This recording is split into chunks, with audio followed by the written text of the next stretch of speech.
ನಾನು ನಾಗಸಿದ್ಧ ಶೆಟ್ ಅಂತ ಈಗಾಗಲೇ ಉತ್ತರ ಕನ್ನಡ ಜಿಲ್ಲೆಯ ಕುಮಟಾ ತಾಲೂಕಿನಿಂದ ಮಾತಾಡ್ತಿರೋದು. ಈಗಾಗಲೇ ನಾವು ಹೇಳಿಕೊಂಡಿರೋದು ವಿಷಯ ಏನಂದ್ರೆ, ಈಗಾಗಲೇ ನಮ್ಮ ತಾಲೂಕಿನ ತಾಲೂಕಿನ ಒಂದು ಪ್ರಸಿದ್ಧ ಜನಪ್ರಿಯವಾದಂತಹ ನಮ್ಮ ನಾಯಕರಾದಂತಹ ಹೆಗಡೆಯಲ್ಲಿ ಒಂದು ಹೆಸರಾಂತಕ ನಾಯಕರಾದಂತಹ ನಾವು ದೀರು ಶಾನ್ಭಾಗ್ ಅವರನ್ನ ಭೇಟಿಯಾಗಿ ಬಂದಿದ್ದೀವಿ. ಇವರು ನಮ್ಮ ಕುಮಟಾ ಅರ್ಬನ್ ಬ್ಯಾಂಕಿನ ಅಧ್ಯಕ್ಷರಾಗೂ ಕೂಡ ಈಗಾಗಲೇ ಕಾರ್ಯನಿರ್ವಹಿಸ್ತಾ ಇದ್ದಾರೆ. ಮತ್ತೇನಂದ್ರೆ ಕಾಂಗ್ರೆಸ್ಸಿನ ಮುಖಂಡರಾಗೂ ಕೂಡ ಕಾರ್ಯವನ್ನು ನಿರ್ವಹಿಸ್ತಾ ಇದ್ದಾರೆ. ಮತ್ತೆ ಹೆಗಡೆ ಭಾಗದಲ್ಲಿ ಅವರು ಎಲ್ಲರಿಗೂ ಜನರಿಗೆ ಚಿರಪರಿಚಿತ, ಮತ್ತೆ ಕುಮಟಾ ಭಾಗದಲ್ಲೂ ಕೂಡ ಜನರಿಗೆ ಬಹಳ ಚಿರಪರಿಚಿತ. ಯಾಕಂದ್ರೆ ಅವರು ಹತ್ತು ಸಾಮಾಜಿಕ ಸೇವೆ ಹಾಗೂ ಜನರಿಗೆ ಸಾಮಾಜಿಕ ಸೇವೆಯನ್ನು ಕೊಟ್ಟಿದ್ದಾರೆ.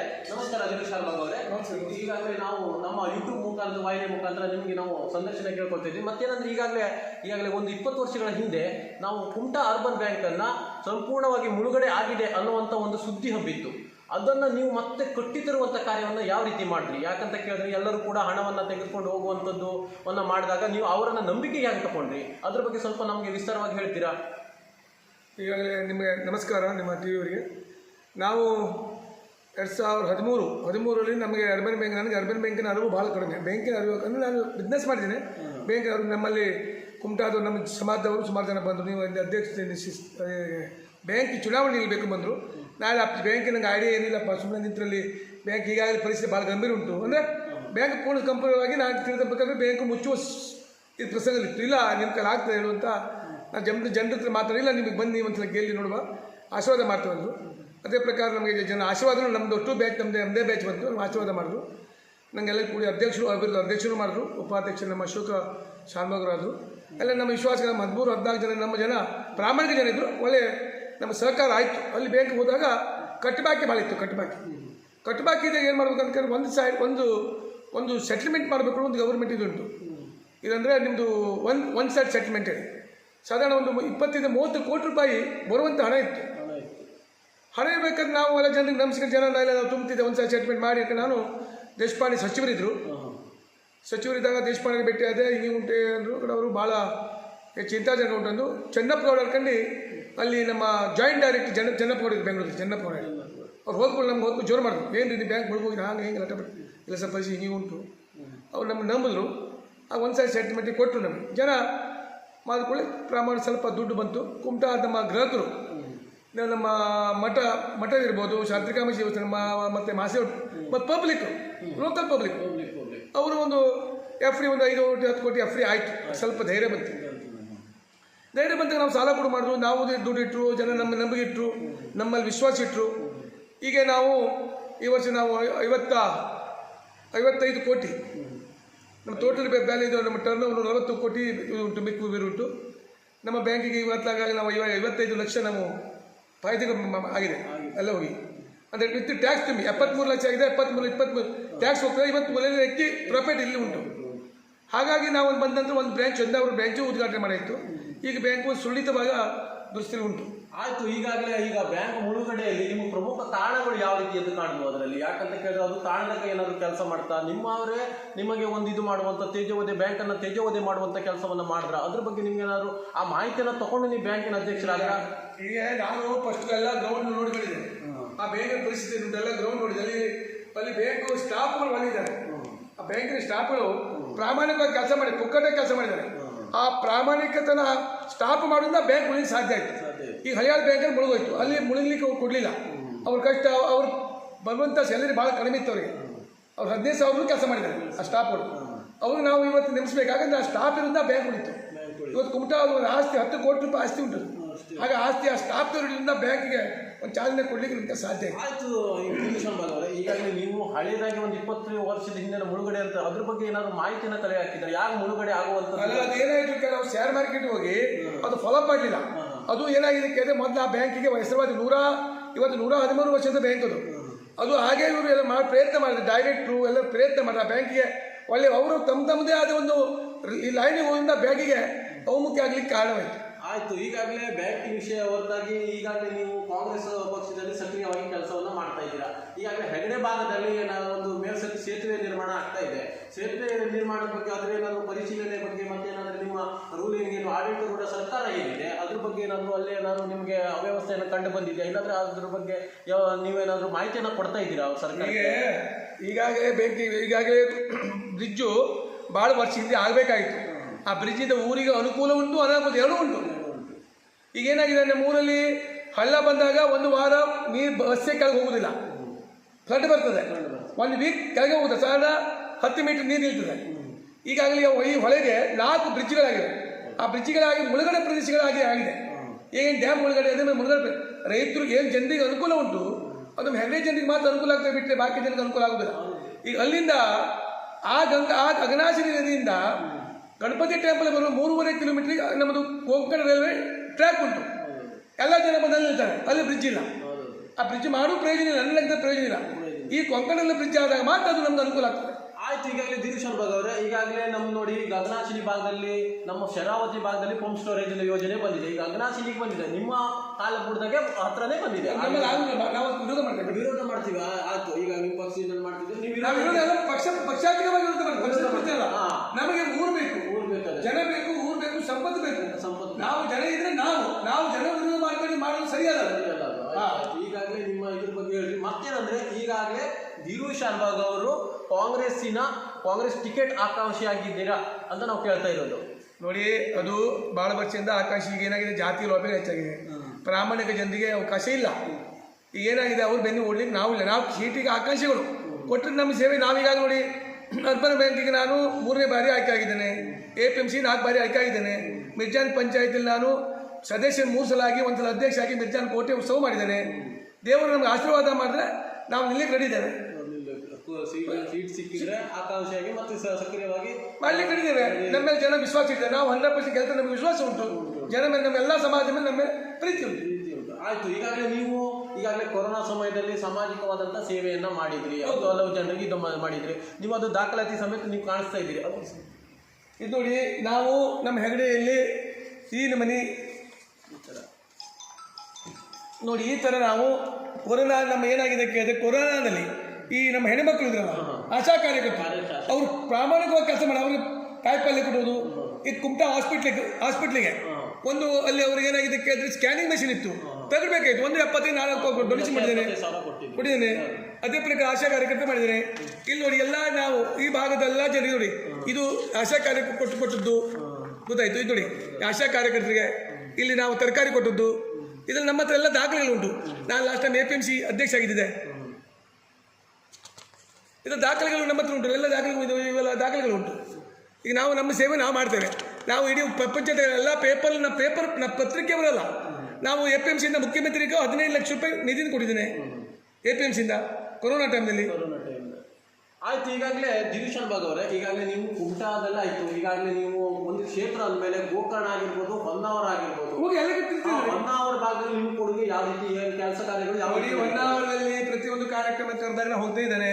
ಹೊನ್ನಾವರದಲ್ಲಿ ನಂಗೆ ಲಿಂಕ್ ಉಂಟು, ಗೋಕರ್ಣ ಲಿಂಕ್ ಉಂಟು, 224 ಪಂಚಾಯತ್ ಲಿಂಕ್ ಉಂಟು.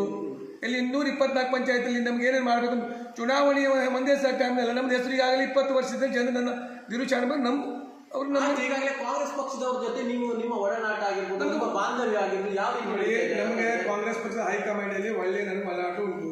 ಮಾನ್ಯ ಮುಖ್ಯಮಂತ್ರಿ ಸಿದ್ದರಾಮಯ್ಯ ಬಹಳ ಸಮೀಪ ಪರಿಚಯ ಉಂಟು. ನಾವು 89 ಜನತಾದಳ ಸರ್ಕಾರ ಇದ್ದಾಗ ಮಾನ್ಯ ಮುಖ್ಯಮಂತ್ರಿ ಆದ ರಾಮಕೃಷ್ಣ ಕಾಲದಲ್ಲಿ ಅವರು ದೇವೇಗೌಡ ಕಾಲದಲ್ಲಿ ಉಪಮುಖ್ಯಮಂತ್ರಿ ಇದ್ದರು. ಆವಾಗಿಂದ ಅವ್ರು ಟಚ್ ಉಂಟು. ನಮ್ಮ ಜಾರಕಿಹೊಳಿ ಸಾಹೇಬ್ದು ಟಚ್ ಉಂಟು, DK ಶಿವಕುಮಾರ್ ಟಚ್ ಉಂಟು. ನಮಗೆಲ್ಲ ಇವರೆಲ್ಲ ದೊಡ್ಡ ನಾಯಕ. ಆ ದಿನ ಆ ಲಾಬಿ ಮಾಡಿ ಹೋಗ್ಲಿಕ್ಕೆ ಸಾಧ್ಯ. ಇವತ್ತಿನ ರೇಸ್ನಲ್ಲಿ ಜನ ಒಂದೇ ಬದಿ ದುಡ್ಡು ನೋಡ್ತಾರೆ, ಜನ ವ್ಯಕ್ತಿ ನೋಡಬೇಕು, ವ್ಯಕ್ತಿ ಮುಖ್ಯ ನೋಡ್ತಾರೆ. ಜನರಿಗೆ ಅಭಿವೃದ್ಧಿ ಚಿಂತನೆ ಇಲ್ಲ, ದುಡ್ಡು ಚಿಂತನೆ ಉಂಟು. ಹಾಗಾಗಿ ಅದಕ್ಕೆ ನಾವು ಹಿಂದಿದ್ದೇವೆ, ದೇವರು ಆಶೀರ್ವಾದ ಮಾಡಿ ನಿಲ್ತೇವೆ. ಆಯ್ತು. ಈಗಾಗಲೇ ನಮ್ಮ ದಿನೇಶ್ ಅನ್ಬಾಗ್ ಅವರ ಒಂದು ಸಂದರ್ಶನವನ್ನು ತಗೊಂಡಿವಿ. ನಮ್ಗೆ ಭಾಳ ಖುಷಿ ಆಯ್ತು, ಯಾಕಂದ್ರೆ ಅವರು ಮನದಾಳದ ಮಾತನ್ನ ಈಗಾಗಲೇ ಆಡಿದ್ದಾರೆ. ಮತ್ತೇನಂದ್ರೆ ಅವರು ಕೂಡ ಕಾಂಗ್ರೆಸ್ ಪಕ್ಷದ ಟಿಕೆಟ್ ಕೊಟ್ಟರು ಕೂಡ ನಾನು ಕಾಂಗ್ರೆಸ್ ಪಕ್ಷ ಆಕಾಂಕ್ಷಿಯಾಗಿದ್ದೇನೆ, ಒಳ್ಳೆ ರೀತಿಯಾದಂಥ ಪಕ್ಷವನ್ನು ನಡೆಸ್ಕೊಂಡು ಹೋಗ್ತೀನಿ, ಜನ ಬಹುಮತದಲ್ಲಿ ತಂದರೆ ನಾವು ಹೆಚ್ಚು ಅಭಿವೃದ್ಧಿ ಕಾರ್ಯವನ್ನು ಮಾಡ್ತೀನಿ ಅಂತ ಈಗಾಗಲೇ ಅವರು ಮನದಾಳದ ಮಾತಿನ ಮುಖಾಂತರ ತಮ್ಮ ಅಭಿಪ್ರಾಯವನ್ನು ವ್ಯಕ್ತಪಡಿಸಿದ್ದಾರೆ. ಮತ್ತು ವಿಶೇಷವಾಗಿ ಅಘನಾಶಿನಿ ಭಾಗಕ್ಕೆ ನದಿಗೆ ಯಾವುದೇ ರೀತಿಯಾದಂಥ ಯೋಜನೆಗಳು ಬಂದರೆ, ಯಾವುದೇ ರೀತಿಯಾದಂಥ ತೊಂದರೆಗಳು ಬಂದರೆ ಅದಕ್ಕೆ ನಾವು ತೀವ್ರ ವಿರೋಧವನ್ನು ವ್ಯಕ್ತಪಡಿಸ್ತೀವಿ. ಯಾವುದೇ ಪಕ್ಷದ ವಿಷಯ ಬರೋದಿಲ್ಲ, ನಿಷ್ಪಕ್ಷಪಾತವಾಗಿ ನಾವು ವಿರೋಧವನ್ನು ಮಾಡ್ತೀವಿ ಅಂತ ತಮ್ಮ ಕರ್ಟಾಘೋಷವಾಗಿ ಈಗಾಗಲೇ ದಿನೇಶ್ ಅನ್ಬಾಗ್ ಅವರು ತಮ್ಮ ಅಭಿಪ್ರಾಯವನ್ನು ವ್ಯಕ್ತಪಡಿಸಿದ್ದಾರೆ. ನಮ್ಮ ವಾಹಿನಿಗೆ ಅಭಿನಂದನೆ ಸಲ್ಲಿಸ್ತೇವೆ. ಈಗ ಕಾಂಗ್ರೆಸ್ ಸರ್ಕಾರ ಕರ್ನಾಟಕ ಬಂದು 2.5 ವರ್ಷ ಆಗ್ತಾ ಬಂತು. ಈಗ ಗ್ಯಾರಂಟಿ ಬಗ್ಗೆ ಎಲ್ಲ ಹೆಣ್ಣು ಮಕ್ಕಳಿಗಾಗಿ ಒಳ್ಳೆ ಖುಷಿಲಿದ್ದಾರೆ. ಬಡವರಿಗೆ ಸಿಕ್ಕಬೇಕಾದ್ರೆ ಸಿಗ್ತಾ ಉಂಟು. ಕೆಲವು ದೊಡ್ಡವರು ಸಿಕ್ಕಿದೆ, ಕೆಲವು ಹೆಚ್ಚು ನಿಶ್ಚಿತವಾಗಿ ಯಾರು ಬಿಡಬೇಕಾಗಿತ್ತು ಅದು ಎಲ್ಲ ಜನ ತಗೋತಾ ಇದ್ದಾರೆ. ಅದು ಚಲೋ ಆಗಲಿ ಅನ್ನೋದು ಸರ್ಕಾರ ಉದ್ದೇಶ. ಆದರೆ ಅದು ನಿಷ್ಪ್ರಯೋಜನ ಆಗಬಾರ್ದು. ಈ ಕೆಲವಷ್ಟು BPL ಕಾರ್ಡ್ ಸಲ ಹೇಳ್ತಾರೆ, BPL ಕಾರ್ಡ್ ಯಾರು ಅನರ್ಹತೆ ಇದ್ದಾರೆ ಅವ್ರು ತಗೊಳ್ಳಿ, ಏನು ತೊಂದರೆ ಇಲ್ಲ, ಯಾರು ಬೇಡವಿಲ್ಲ. ಅನರ್ಹತೆ ಇಲ್ಲ, ಅದು ಮಗ 1 ಲಕ್ಷ ಪಗಾರ ತಗೋತಾನೆ, ತಾಯಿ BPL ತಗೊಂಡ್ರೆ ಅದು ಅನ್ಯಾಯ ಅಲ್ವಾ, ಬೇರೆಯವ್ರಿಗೆ ತೊಂದರೆ ಆಗ್ತದೆ. ಹಾಗಾಗಿ ಇವರೆಲ್ಲ ಹೇಳ್ತಾರೆ ಅದು ಬೇಡ ಇದು ಬೇಡ, ಆದರೆ ಬೇಡ ಹೇಳೋದು ಅಷ್ಟೇ ಬಿಟ್ಟರೆ ಎಲ್ಲರೂ ತಗೋತಾ ಇದ್ದಾರೆ. ಹಾಗಾಗಿ ಸರ್ಕಾರ ಒಳ್ಳೆಯ ಒಂದು ಕೆಲಸ ಮಾಡ್ತಾರೆ. ಜಿಲ್ಲೆಯಲ್ಲಿ ಮಂಕಾಳ್ ವೈದ್ಯ ಇರ್ಬೋದು, ದೇಶಪಾಂಡೆ ಇರ್ಬೋದು, ಎಲ್ಲ MLAಗಳು ಅವರು ತಮ್ಮ ಕ್ಷೇತ್ರದಲ್ಲಿ ಕೆಲಸ ಮಾಡ್ತಿದ್ದಾರೆ. ಈಗಾಗಲೇ ದಿನೇಶ್ ಶಾನ್ಭಾಗ್ ಅವರೇ, ನಿಮ್ಮ ಮತ್ತು ಹಿರಿಯ ರಾಜಕಾರಣಿ ಅಂತ ಎನಿಸ್ಕೊಂಡಂತ ನಮ್ಮ ಜಿಲ್ಲೆಯ ಒಂದು ಭೀಷ್ಮನೇ ಅನಿಸ್ಕೊಂಡಂತಹ ದೇಶಪಾಂಡೆ ಹಾಗೂ ನಿಮ್ಮ ಬಾಂಧವ್ಯ ಯಾವ ರೀತಿ ಇದೆ? ಯಾಕಂದ್ರೆ ನೀವು ಕೂಡ 10 ವರ್ಷಗಳಿಂದ ರಾಜಕೀಯದಲ್ಲಿ ಸಕ್ರಿಯವಾಗಿದ್ದೀರಿ. ಮತ್ತೇನಂದ್ರೆ ವಿಶೇಷವಾಗಿ ನಮ್ಮ ಹೆಗಡೆ ಗ್ರಾಮವನ್ನೇ ಅವರು ದೇಶಪಾಂಡೆ ಅವರು ಬಂದುಬಿಟ್ಟು ಎಲ್ಲ ಪ್ರಚಾರ ಮಾಡುವಂಥದ್ದು. ಮೊದಲಿನ ಹೆಗಡೆ ನಮ್ಮ LV ಶಾನ್ಭಾಗ್ ಅವರಿಂದ ಹಿಡಿದು ನೀರು ಶಾನ್ಭಾಗ್ ಅವರಿಂದ ನಾವು ಸಣ್ಣಗಿದ್ದಾಗಿ ಕೇಳುವಂತ ಹೆಸರುಗಳು. ಆವಾಗ ಅವ್ರದ್ದು ಮತ್ತೆ ನಿಮ್ದು ಒಡನಾಟ ಹೇಗಿತ್ತು? ಅವ್ರದ್ದು ಯಾವ ರಾಜಕೀಯದಲ್ಲಿ ಕಟ್ಟಿ ಬಂದ ಈ ಕಾಂಗ್ರೆಸ್ ಪಕ್ಷವನ್ನ ನೀವು ಹಾಗೂ ಅವರದ್ದು ಕಟ್ಟಿಕೊಂಡು ಬಂದಿದ್ರಲ್ವಾ, ಅದು ಒಡನಾಟಗಳು ಅವರನ್ನು ಯಾವ ರೀತಿ ಬೆರೆಸ್ಕೊಂಡಿದ್ದೀವಿ ನೋಡಿ. 94 ನಾನು ಸಕ್ರಿಯವಾಗಿ RSS. ನಮ್ಮದು ಇಲ್ಲಿಂದ ಕರ್ಕೊಂಡು ನಾಗೂರು ಗ್ರಾಮದಲ್ಲಿ ಜಮೀನುಂಟು. ನನಗೆ LV ಶಾನ್ಭಾಗ್ ದೇಶಪಾಂಡೆ ಸಾಹೇಬ್ರಿಗೆ ಕಾರು ಬಂದಾಗ ಕರ್ಕೊಂಡು ಹೋಗಿದ್ರು. ಸರ್ ಹಿಂಗೆ ಉಂಟು. ನಾನು ಅವ್ರಿಗೆ ಹೇಳಿದೆ, ನೀವು ಬರೀ ಎಲ್ಲ ಭಾಷಣ ಬಿಗಿತೀರಿ, ಬಡ ಜನರಿಗೆ ಕೆಲಸ ಆಗೋದಿಲ್ಲ, ಅಲ್ಲಿ ಒಂದು ನಮ್ಮ ಕರೆಂಟ್ ಬೇಕಾಗಿತ್ತು, 440 ಕಂಬ ಬೇಕಾಗಿತ್ತು. ಅವರು ಚೀಫ್ ಇಂಜಿನಿಯರ್ಗೆ ತಕ್ಷಣ ಫೋನ್ ಮಾಡಿ 3 ತಿಂಗಳಲ್ಲಿ ಕರೆಂಟ್ ಕೊಟ್ಟರು. ದೇಶಪಾಂಡೆ 3 ತಿಂಗಳಲ್ಲಿ ಕರೆಂಟ್ ಕೊಟ್ಟು ಬೆಳಕು ಕೊಟ್ಟರು. ಅದೇ ನೆಕ್ಸ್ಟ್ 98ರಲ್ಲಿ ನಬಾರ್ಡ್ದಲ್ಲಿ 1 ಕೋಟಿ ರೂಪಾಯಿ ಕೊಟ್ಟರು. 1 ಕೋಟಿ ಒಂದು ರೋಡಿಗೆ. ಕುಮಟಾ ತಾಲೂಕಿನ ಬ್ರಹ್ಮೂರು ರೋಡ್ 1 ಕೋಟಿ ರೂಪಾಯಿ. ಅದೇ ನೆಕ್ಸ್ಟ್ ವೀಕ್ನಲ್ಲಿ 1 ಕೋಟಿ ರೋಡ್ ಕೊಟ್ಟ ಮೇಲೆ ಅವ್ರದ್ದು ನಮ್ಮದು ಬಾಂಧವ್ಯ ಭಾಳ ಬೆಳೀತಾ ಹೋಯ್ತು. ಆಯ್ತು. ಈಗಾಗಲೇ ನಿಮ್ಮ ಹೆಗಡೆ ಗ್ರಾಮಕ್ಕೆ ಅವರು ಯಾವ ರೀತಿಯಾದಂತಹ ಕೊಡುಗೆಯನ್ನು ಅನುದಾನವನ್ನ ಕೊಟ್ಟಿದ್ದಾರೆ ಇಷ್ಟು ವರ್ಷದಲ್ಲಿ? ದೇಶಪಾಂಡೆ ಅವರು ಯಾರೇ ಕೇಳಿದ್ರು ಹೆಗಡೆ ಅವರಿಗೆ ಬೇಕಾದ ಕೊಟ್ಟಿದ್ದಾರೆ. ಹೆಗಡೆ ಅವರು ಕೊಡ್ಬೋದು, ನೀರು ಕೊಟ್ಟಿದ್ದಾರೆ, ಸ್ಕೂಲ್ ಬೇಕಾದ ಬಿಲ್ಡಿಂಗ್ ಮಾಡಿಕೊಟ್ಟಿದ್ದಾರೆ, ರಸ್ತೆ ಕೊಟ್ಟಿದ್ದಾರೆ. ದೇಶಪಾಂಡೆ ಅವರು ಏನು ಹೇಳಿದ್ದಾರೆ ಕೇಳಿದ್ರೆ ಅವ್ರು ಪಕ್ಷ ಜಾತೀಯವಾಗಿ ಜನರಿಗೆ ಅಭಿವೃದ್ಧಿ ಮಾಡಿದ್ದಾರೆ. ಆಯ್ತು. ಈಗಾಗಲೇ ದೇಶಪಾಂಡೆ ಅವರು ನೋಡಿ, ಈಗಾಗಲೇ ಕುಮಟಾದ ವಿಷಯಕ್ಕೆ ಬಂದಾಗ, ನಮ್ಮ ಜಿಲ್ಲೆ ವಿಷಯಕ್ಕೆ ಬಂದಾಗ ದೇಶಪಾಂಡೆ ಅವರು ಮಲ್ಟಿ ಸ್ಪೆಷಾಲಿಟಿ ಆಸ್ಪತ್ರೆ ಜನ ಬೇಡಿಕೆ ಇದೆ. ಆದ್ರೆ ಮಲ್ಟಿ ಸ್ಪೆಷಾಲಿಟಿ ಹಾಸ್ಪಿಟಲ್ ವಿಷಯದಲ್ಲಿ ಅವ್ರು ಏನು ಮಾಡ್ತಾ ಇದ್ದಾರೆ ನೋಡಿ, ಅಲ್ಲಿ ಕಾರವಾರದಲ್ಲಿ ಅವರು ಯಾವ ತೀರ ಹೇಳಿಕೆಯನ್ನು ಕೊಟ್ಟಿದ್ರು. ಆ ಹೇಳಿಕೆ ಬಗ್ಗೆ ನೀವೇನಾದ್ರು ಹೇಳೋಕೆ ಇಷ್ಟಪಡ್ತೀರಾ? ಯಾಕೆ ನೋಡಿ, ಮಲ್ಟಿಪಲ್ ಹಾಸ್ಪಿಟಲ್ ನೀವು ಹೇಳ್ತೀರಿ, ನಿಮ್ಗೆ ಈಗಾಗಲೇ ಸರ್ಕಾರಿ ಆಸ್ಪತ್ರೆ ಅವಸ್ಥೆ ಗೊತ್ತುಂಟು. ಹಾಸ್ಪಿಟ್ಲ್ ವಿಷಯ ಆಗಲಿ ಮತ್ತೊಂದು ವಿಷಯ ಆಗಲಿ ನಾವು ಹೇಳೋದಂತ ಈಜಿ ಇದೆ, ಅದು ಮಾಡೋದು ಭಾಳ ಕಷ್ಟ. ಅದಕ್ಕೆ ಸಾಧಾರಣ ಇಷ್ಟೇ ಎಕರೆ ಜಮೀನು ಬೇಕು ನಿಮಗೆ ಗೊತ್ತುಂಟು. ಆ ಜಮೀನು ಬಗ್ಗೆ ಸಿಗ್ತಾ ಇಲ್ಲ. ಆ ಜಮೀನು ತಗೊಂಡ್ರು ಈಗ ಹಾಸ್ಪಿಟ್ಲ್ ಕಟ್ತಾರೆ. ಕುಮಟಾದಲ್ಲಿ ಪರಿಸ್ಥಿತಿ ಏನುಂಟು ನಾನು ನೀವು ಕೇಳ್ಬೋದು, ನಾನು ಹೇಳ್ತೇನೆ. ಇವತ್ತು ನಮ್ಮ ಡೆಲಿವರಿ ಮಾಡುವಂಥ ಹಾಸ್ಪಿಟಲ್ ಡಾಕ್ಟರ್ ಇಲ್ಲದೆ ಜನ ಕಷ್ಟ ಇದ್ದಾರೆ, ಗೊತ್ತುಂಟಲ್ಲ ನಿಮಗೆ. ನಾವು ಈಗಾಗಲೇ ಗುಂಡೂರಾವ್ ಮಿನಿಸ್ಟರ್ ಸಿಕ್ಕಿದ್ದೇವೆ, ಪ್ರಯತ್ನ ಮಾಡ್ತಿದ್ದೇವೆ. ಏನಾದರೂ ಕೇಳಿದ್ರೆ ಡಾಕ್ಟರ್ ಲಾಬಿ ಭಾಳ ಉಂಟು. ಡಾಕ್ಟ್ರು ಅವ್ರು ತಮ್ಮದಾದ ಲಾಬಿದು ಬರ್ತಾರೆ. ಆಯ್ತು. ಈಗಾಗಲೇ GJR ಅವರು ಏನು ಹೇಳಿದ್ರು ಕೇಳಿದ್ರೆ, ನನಗೆ ಸರ್ಕಾರದವರು ಜಾಗ ಕೊಟ್ಟರೆ ನಾನು 2 ರಿಂದ 3 ವರ್ಷದೊಳಗೆ ಮಲ್ಟಿ ಸ್ಪೆಷಾಲಿಟಿ ಹಾಸ್ಪಿಟಲ್ ನಾವು ಮಾಡ್ತೀನಿ. ದೇಶಪಾಂಡೆ ಅವರು GJR ಹೋಗಿದ್ರು, ನಾನು ಕರ್ಕೊಂಡು ಹೋಗಿದ್ದೆ. ಅವ್ರು ಏನಾದ್ರು ಜಾಗ ಗೊತ್ತಾ ಮಾಡಿ ಸರ್ಕಾರ ಲೆವೆಲ್, ಸೆಂಟ್ರಲ್ ಗೌರ್ಮೆಂಟ್ ಲೆವೆಲ್ ಅದು ಸ್ಟೇಟ್ ಗೌರ್ಮೆಂಟ್ ಲೆವೆಲ್ ಅಲ್ಲ, ಜಾಗ ಫಾರಿನ್ ಜಾಗ ತೆಗೆದುಕೊಂಡು ಹಣ ತುಂಬಬೇಕು, ಇದು ಜಾಗ ಬದಲಿ ಮಾಡಬೇಕು, ಭಾಳ ಪ್ರೊಸೀಜರ್ ಉಂಟು. ನೀವು ಮಾಡ್ಲಿಕ್ಕೆ ಹೇಳಿದ್ರೆ ಅವರು ಪ್ರಯತ್ನ ಮಾಡ್ತಾರೆ. ಆದ್ರೂ ಕುಂಟಲ್ಲಿ ಆಗಬಾರ್ದಿಲ್ಲ, ಜಾಗ ಸಿಗ್ಬೇಕಲ್ಲ. ದಿನಕ ಶೆಟ್ರು ಬಜೆಟ್ ಇಟ್ಟರು ಕೆಲಸ ಆಗೋದಿಲ್ಲ. ಇಂಪ್ಲಿಮೆಂಟ್ ಇದೆ ಲ್ಯಾಂಡ್ ನೋಡಿ, ಜಾಗದಲ್ಲಿ ಮನೆ ಕಟ್ಟಕ್ಕೆ ಸಾಧ್ಯ ನಿಮ್ಮ ಹತ್ರ ಅಲ್ಲ. ಈಗಾಗಲೇ ಮಿರ್ಜಾನ್ದಲ್ಲಿ ಜಾಗ ಕೊಟ್ಟಿದ್ರು, ಆವಾಗ ಸತ್ಯ ಅವರೆಲ್ಲ ಬಂದ್ಬಿಟ್ಟು ಸತೀಶ್ ಯಾರೆಲ್ಲ ಬಂದಿದ್ರು ನೋಡಿ. ನಾನು ಹೋಗಿದ್ದೆ ಆ ಶೆಟ್ಟಿ ಬಂದಿದ್ದ. ಅವ್ರು ಏನಾಯ್ತು ಇವರು ಯಾರು ನಮ್ಮ ಸತೀಶ್, ನಾನು ಇಷ್ಟು ಜಾಗ ಕೊಡ್ತೇನೆ, ನೀವು ಜಾಗ ಹುಡುಕಿ ಅವ್ರೊಂದು ಶೋ ಮಾಡೋದ್ರು. ಶೋ ಮಾಡ್ತಾರೆ ಬಿಟ್ಟರೆ ಇಂಪ್ಲಿಮೆಂಟ್ ಆಗುತ್ತೆ ಕಷ್ಟ ಆಗ್ತದೆ. ಈಗ ಶೋ ಮಾಡಿದವರು ನಿಮ್ಮ ಪಕ್ಷದವರೇ ಆಗಿರ್ತಾರೆ, ಆದ್ರೆ ನೀವು ಅವರಿಗೆ ಒತ್ತಡವನ್ನ ಹೇರುವಂತ ಕಾರ್ಯವನ್ನು ನೋಡಿ. ಈಗೂ ಅವರು ಸತೀಶ್ ಅವರು ಜಾಗ ಕೊಟ್ಟು ಎಗರಿದ್ದಾರೆ. ಅವ್ರು ಏನಿದ್ದಾರೆ, ನನ್ನ 5 ಎಕರೆ ಜಾಗ ಫ್ರೀ ಕೊಟ್ಟಿದ್ದಾರೆ. ಅವ್ರು 20 ಎಕರೆ 30 ಎಕರೆ ಜಾಗ ಬೇಕವ್ರಿಗೆ. ಅವ್ರು 30 ಎಕರೆ ಜಾಗ ಸಿಗುದಿಲ್ಲ, ಕೊಡುದಿಲ್ಲ. ಅದಕ್ಕೆ 30 ಎಕರೆ ಜಾಗ ಸಿಗುದಿಲ್ಲ ನಿಮ್ಮ ಲೆಕ್ಕದಲ್ಲಿ. ಮತ್ತೇನಂದ್ರೆ ಇಲ್ಲಿ ಫಾರೆಸ್ಟ್ ಲ್ಯಾಂಡ್ ಜಾಸ್ತಿ ಇರೋದ್ರಿಂದ ಫಾರೆಸ್ಟ್ ಅಲ್ಲಿ ಅದು ಚಿಕ್ಕ ಫಾರೆಸ್ಟ್ ಮಾಡಬೇಕು, ಅದು ಸೆಂಟ್ರಲ್ ಗೌರ್ಮೆಂಟ್ ಅದು ದೊಡ್ಡ ಲಾಂಗ್ ಪ್ರೊಸೆಸ್. ಈಗ ಇದ್ದ ಹಾಸ್ಪಿಟಲ್ ಮೇಂಟೈನ್ ಮಾಡ್ಕೊಳ್ಳಿ ಫಸ್ಟ್. ನೋಡಿ ಅವ್ರೇನಿದ್ದಾರೆ, ಅಷ್ಟು ದಿವಸ ಮತ್ತೆ ಪೇಷಂಟ್ ಬರುವುದಿಲ್ಲ, ಅಷ್ಟು ಡಾಕ್ಟರ್ ಬರುವುದಿಲ್ಲ.